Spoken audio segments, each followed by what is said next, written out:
Sejumlah lembaga keuangan global kompak meningkatkan proyeksi harga emas hingga akhir tahun 2026, di mana proyeksi tersebut seiring perkiraan harga emas yang berpotensi tetap berada dalam tren bullish jika tren dolarisasi dan ketegangan geopolitik masih berlanjut.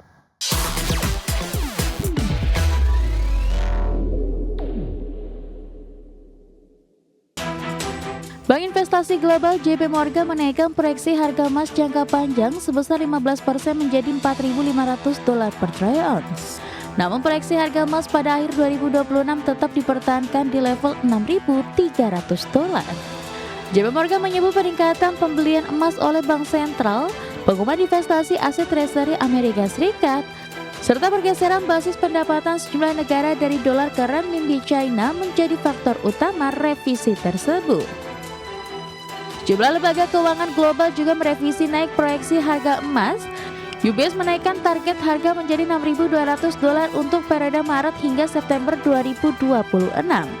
Deutsche Bank memproyeksikan emas di level $6.000 pada 2026. Morgan Stanley mematok target dasar $4.600 dengan skenario pulih di level $5.700 pada paruh kedua 2026. Standard Chartered mematok proyeksi di kisaran $4.488 dan Commerzbank memperkirakan harga mencapai $4.800 pada pertengahan 2026. Kenaikan proyeksi ini mencerminkan perubahan landscape moneter global, terutama meningkatkan pembelian emas oleh Bank Sentral sebagai upaya diversifikasi cadangan devisa, serta kekhawatiran terhadap dominasi dolar Amerika Serikat. Jika tren dedolarisasi dan ketegangan geopolitik berlanjut, harga emas berpotensi tetap berada dalam tren bullish hingga akhir tahun 2026. Berbagai sumber, IDX Channel. Dan selanjutnya dari bursa global pemirsa, di mana bursa Wall Street melanjutkan rally pada perdagangan Rabu waktu setempat yang dipimpin oleh sektor teknologi menjelang laporan kuartalan Nvidia menyentuh level tertinggi di 2 minggu karena meredanya kekhawatiran tentang gangguan teknologi kecerdasan buatan.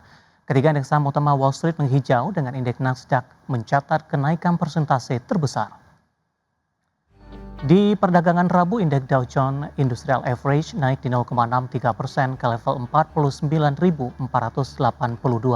Kemudian indeks S&P 500 naik di 0,81% ke posisi 6.946 dan indeks Nasdaq Composite melesat di 1,26% ke level 23.152.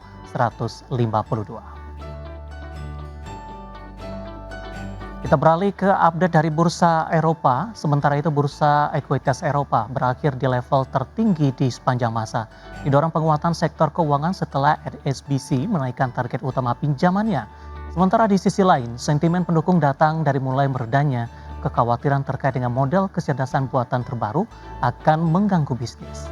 Di mana indeks stok 600 ditutup menguat di 0,69% ke level 633,47.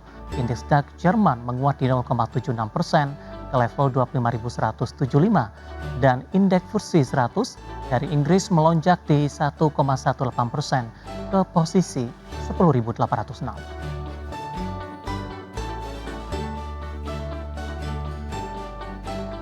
PT Pelayaran Nasional Ekalia Purnamasari Tbk meraih fasilitas kredit investasi dari PT Bank Mandiri Persero Tbk senilai Rp395,2 miliar.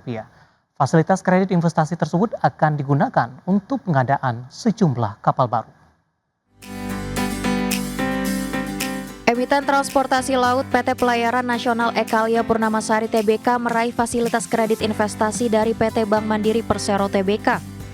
Sekretaris Perusahaan Wawan Heri Purnomo mengungkapkan bahwa perseroan memperoleh kredit investasi dari Bank Mandiri Kota Balikpapan, Kalimantan Timur yang tertuang dalam perjanjian yang ditandatangani pada 24 Februari 2026.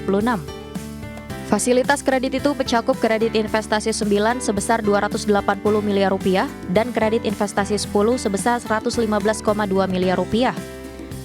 Dengan demikian, total nilai fasilitas kredit itu mencapai Rp395,2 miliar.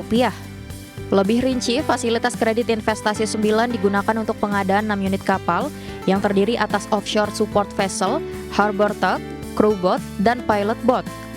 Sementara itu, fasilitas kredit investasi 10 digunakan untuk pengadaan 4 unit kapal baru jenis offshore support vessel dan atau crew boat.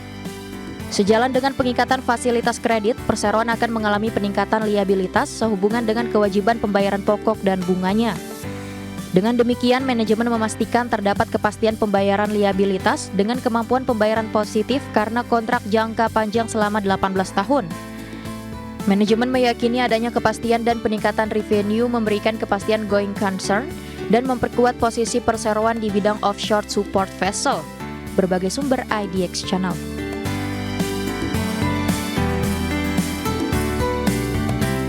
Selanjutnya, PT Widodo Makmur Unggas Tbk menyiapkan aksi korporasi penambahan modal dengan hak pemesan efek terlebih dahulu atau right issue dengan rencana penerbitan maksimal 6,1 miliar saham baru.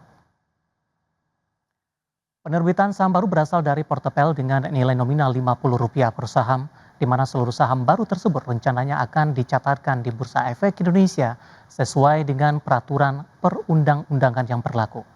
Adapun secara garis besar, sebagian dana hasil right issue akan digunakan untuk melakukan konversi hak tagih PT Widodo Makmur Perkasa Tbk kepada perseroan. Selebihnya dana yang diperoleh setelah dikurangi biaya-biaya emisi akan dimanfaatkan sebagai modal kerja perseroan. Dari sisi keuangan, manajemen memperkirakan aksi korporasi ini akan berdampak positif terhadap struktur permodalan.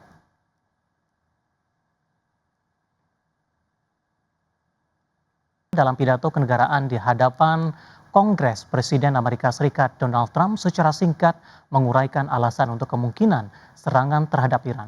Dalam pidatonya, Trump menggarisbawahi dukungan Teheran terhadap kelompok-kelompok militan dan program rudal serta nuklir Iran sebagai ancaman bagi kawasan dan Amerika Serikat.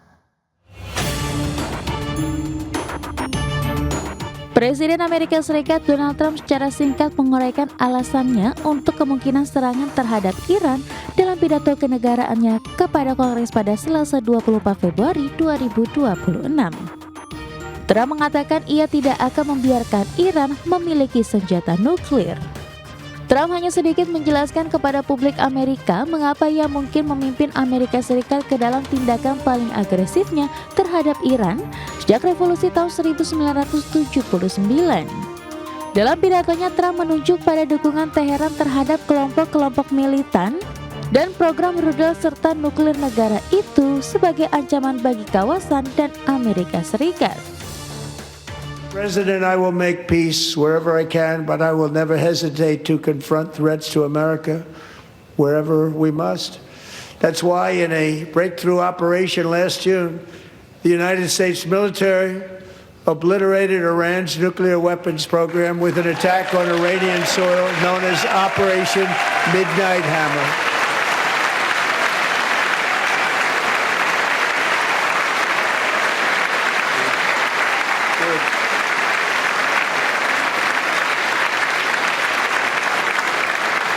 For decades, it had been the policy of the United States never to allow Iran to obtain a nuclear weapon. Many decades. Persiapan menjelang pidato Trump dibayangi oleh peningkatan kekuatan militer Amerika di Timur Tengah dan persiapan untuk kemungkinan konflik dengan Iran yang dapat berlangsung selama berminggu-minggu jika Teheran tidak mencapai kesepakatan untuk menyelesaikan perselisihan yang telah lama terjadi mengenai program nuklirnya. Adapun Trump diketahui telah berulang kali mengatakan kekecewaannya atas kegagalan para negosiator untuk mencapai kesepakatan. Berbagai sumber IDX Channel.